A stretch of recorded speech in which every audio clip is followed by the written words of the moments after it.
Top 5 most broken agents in Valorant's history. Now, to be honest, there could be more than 5. I'm just going to be choosing 5 that I believe were the most influential and ask a little bit of a fun question. If they existed as overpowered as they did back in the day, how much havoc would they wreak on Valorant today? And a lot of these are a ton of fun to look back on. It makes me realize that overall Riot's direction when it comes to balance is to nerf and taper down agents and abilities, over buff them and make them oppressive. With that being said, let's start with the first agent. The first agent we're going to be talking about is Raze back in the beta. Oh my goodness. And there's a lot of irony when it comes to beta Raze, because beta Raze came out right after Riot officially stated that abilities would be used to enable kills and not cause kills. Yet, they released Raze. One enemy remaining. Oh! Hey, holy And Raze had a double grenade. She had cheaper satchels that did more damage at a larger radius. Enemies were slowed more when hit, so if they were hit by one of the grenades, they were likely to die by the subsequent small grenades that popped up. There was no satchel arming time. They were literally instant cast and instant explode. Boombot costed half the amount it does today. It also used to do 125 damage, meaning it would one-shot even with people that had light shield. It also had twice the duration as it does now. And what's funny is you might think that's all, but the ult used to cost 6 points and it equipped 20% faster than it did now. Beta Raze was an absolute menace. Imagine the double instant satchel flying through the air, double grenade into a 20% faster ult, and a boombot that would chase you half across the map. That was Beta Raze. And in my opinion, when you put all of those together, she absolutely was justified in dominating the beta scene and being absolutely so frustrating to play against. And again, the irony of Beta Raze being right after everyone thought that abilities weren't meant to kill caused a ton, and I mean a ton, of different memes. Now, for a little bit of a fun twist in this video, how much would I rate Beta Raze to cause havoc in today's Valorant? We'll make it a out of 5 system, and I'm just gonna straight up say it, 5 out of 5. Raze beta version today would stomp everything in Valorant. It would literally just snowball roll over every other agent like there's no tomorrow. The next agent we're going to be talking about is Chamber. Now, the Chamber meta is honestly historical. Basically, everyone here is going to recall it because over a year was untouched, leaving him to be the longest dominating agent in Valorant's entire history.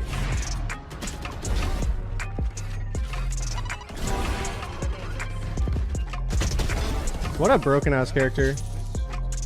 Over 365 days, more than 1 full year. And in that span, he had a peak pick rate of 80% in pro play and rose to the second most picked Valorant agent globally. Chamber obviously used to have 2 trademarks. They were also cheaper and quieter, and something that you might have forgotten by now, they had infinite range. So you could place one on each site, and no matter where he was on the map, those trips were active and working. They also used to slow for 10 whole seconds. That's not to account for the ultimate. The ultimate was insane. The fire rate was faster. It used to be 1.2. It was also cheaper, and it used to slow longer. You slow for 9.5 seconds, so almost another full 10 seconds. Keep this in mind. Basically, you were pushing A. You get hit by the slow. You guys want a quick rotate? Too bad. There's also a trip B. Chamber also happened to be B. He then ults and slows the first kill, meaning you were slowed for 10 seconds, got killed, and another slow was placed in the spot for 10 seconds. If he gets another kill, it means there's a 30-second slow right there.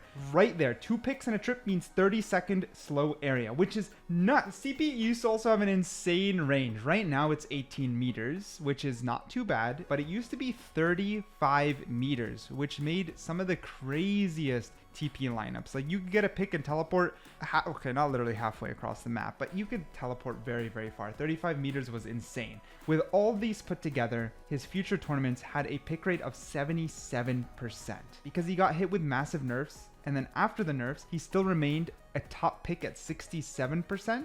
And then it caused even further nerfs, so aggressive actually, that it dropped his pick rate to 3%, which is insane. insane. He went from 77% dominant for a year to a 3% pick rate because that's how aggressive they needed to nerf Chamber. The Chamber meta was scary, very scary. And if you were to bring that Chamber back, it's hard for me to say that it wouldn't be a 5 out of 5 Havoc. I kind of want to say 4 out of 5 just because at least you can still deal with him using smokes, like a little less oppressive, but like, who am I kidding? 4.5 out of 5, fine. We'll say 4.5 out of 5 stars when it comes to how much Havoc he would wreck if we brought back Peak Chamber today. But I don't know, I'm a little iffy on that one. Let me know what you think down below. You're right, do they funnel through? Do they have a leer? Oh! Bang! What? Halfway? He's good. Oh, okay. The jump is enough to pull him off. Bang! Oh, bang! Again!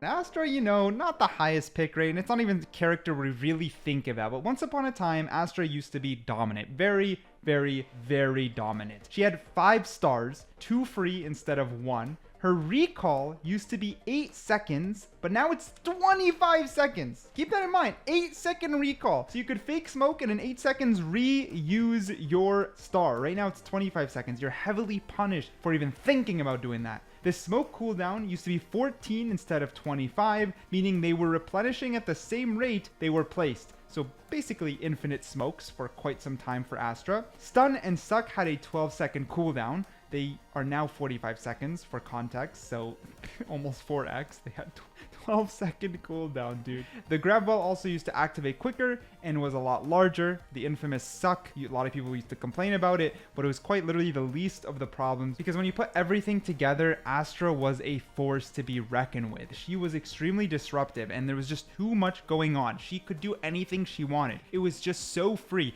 You want a ton of smokes, you want some fake smokes, you want to throw down a ton of util, it doesn't matter. She was playing 5D chess in her little dimensional form as long as she wanted. Now, because of the nature of how Astra is, and a lot of us, you know, being iron players, not really, but a lot of us, you know, being mid-tier or mid-rank players, I would say on a star rating, the Havoc she would wreck for the average player, if we brought her back today, probably 2.5 stars out of 5. Because while she is annoying, even with all those abilities, and even with that much going on, she still needed coordination. And let's be honest, if the smokes were going up as fast as they could be replenished and you had a poor Astra or someone who isn't synergizing with the team, they could literally cause more harm than good. They weren't placing those stars correct at all. Same idea, more harm than good. So maybe even just 2 out of 5 stars for the average Valorant player. However, you can quickly tell with everything I just mentioned. You bring her up to Diamond and Ascendant Plus and Pro Scene. Yeah, Astra was a huge problem and one of the strongest agents to shift the entire gameplay of Valorant. It just affected a smaller group of players, in my opinion.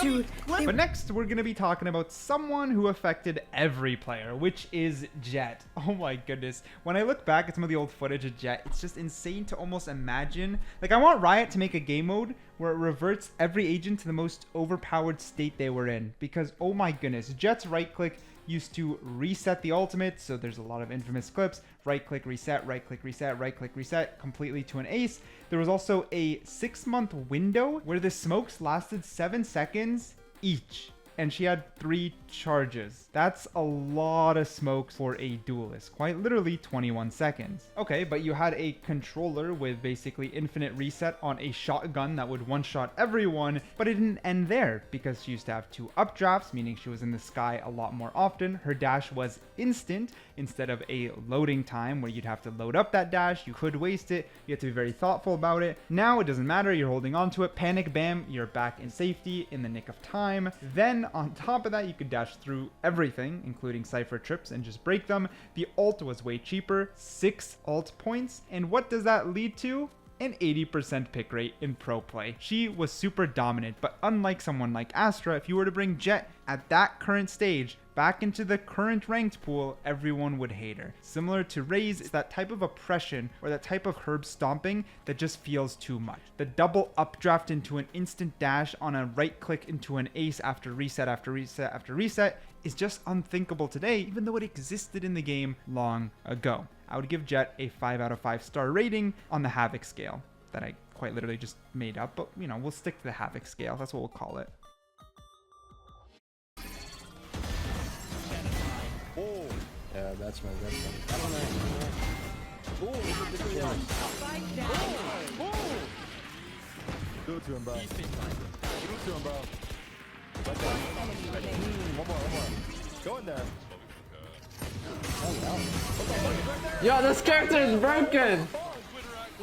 This character is broken. Next up we have ISO. ISO was short-lived, but that more so goes to how strong he truly was after his buffs. ISO started as a weak character. Basically, a rework was needed and that rework eventually came. What did that rework do? Reworked his double tap. Most people remember the OG double tap. You actually had to use the double tap, then get a kill, then shoot the orb, then you'd get a shield, which just made him a much worse Reyna in terms of reward per kill. However, they made it nice and simple. You use the double tap, you instantly get a shield, and you get to refresh that shield by getting any subsequent kill. It completely shifted the guy, put him on a 180 path. However, that path was a little bit too strong because it lasted 20 seconds. If I were to pop my shield, I have that shield for 20 seconds, and then you had infinite kill resets. So you could pop off with an ISO shield and have a shield the entire round without a doubt. It was the shortest live meta because they nerfed his duration down to 12 seconds, but then also removed the kill reset option. These together made him have way less shield overall, where before, my goodness, it's just insane. Infinitely resetting his shield, but then because after 2 kills, you also reset the ability. Even if you ran out of shield or got hit, you could then repeat cover with another shield. Like, the idea was insane because overall ISO had so much shield where if anyone was just performing well, like if your top frag was an ISO, it felt so unfair. Even I abused him and climbed ranks for free even though I never played ISO much before. That's how overpowered it was. It was almost brainless overpowered. All you needed to do was have aim and the rest of the game was free. Riot did not waste time jumping on that and making sure it got fixed ASAP. I think it was just 2 weeks. I think if remembering, it only lasted 2 weeks. The only good thing is that op clutches were quivering in the corner because fighting that ISO, I mean, still fighting an ISO is annoying for an op, but back then it was impossible. If we were to bring that ISO back into the meta today, I would say it would be 4 out of 5 in terms of Havoc. He wasn't unbeatable in any terms. We had to play around the shield, but you really had to focus the ISO. He was annoying. The only reason he's not 5 out of 5 is just because I think in the right hands, the Raze and Jett would still be substantially worse. Like just say straight up 1v5 characters in ways that felt so frustrating. ISO's up there though, so 4 out of 5 in my opinion. Now, if you've been counting along the way, you know we just touched on 5 agents, and I genuinely think they were the most OP. I have a little bit of an asterisk on Astra, of all people, just because, like I said, she was a little bit niche, but the other 4, Raze, Chamber, Jett, and ISO, I don't think any of you are going to disagree with. However, with that being said, we do have 2 honorable mentions that I'll go over very briefly. 1, pre-nerf Sage. Sage was probably one of the first agents that felt very strong. I don't want to say straight up overpowered, but very, very, very strong that Riot had to continuously nerf her over the long term to the point where now she's been weak for way too long. Genuinely, Sage needs a slight buff in my opinion. She had a larger impact with slows. She would heal everyone to 100% at record speeds. Like, you touch someone with that heal, bam, full HP instantly. Not really, but you know what I mean. It was super quick. She was honestly just such a menace and had major impact on Valorant's meta. She just wasn't overly annoying to deal with, so maybe I would give her a 2 out of 5 stars in the Havoc rating if we brought her today, but she would still become so important, if that makes sense. Her impact could be a 5 out of 5 in the sense that you'd always want to pick her because her support role, her slows, her instant heals, and the very low skill ceiling to enter Sage, like even the wall used to be way stronger and way more durable. That wall was a tank. So it wouldn't be as annoying to fight as the other ones. You wouldn't get curb stomped by Sage, but you definitely would be very oppressed by Sage, and her team would be overly supported by Sage. Furthermore, I'm going to touch on Viper.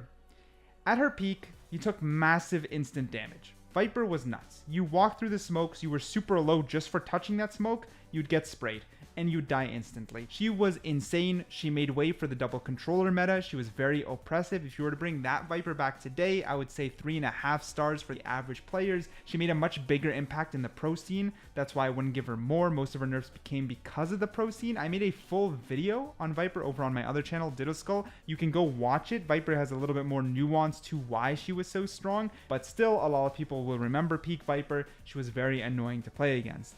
And yes, there was Sky and there was a lot of other agents, but we gotta cap this video at one point, and I'm deciding to cap it right here, right now. So let me know what you think down below. Maybe I'll make a part 2.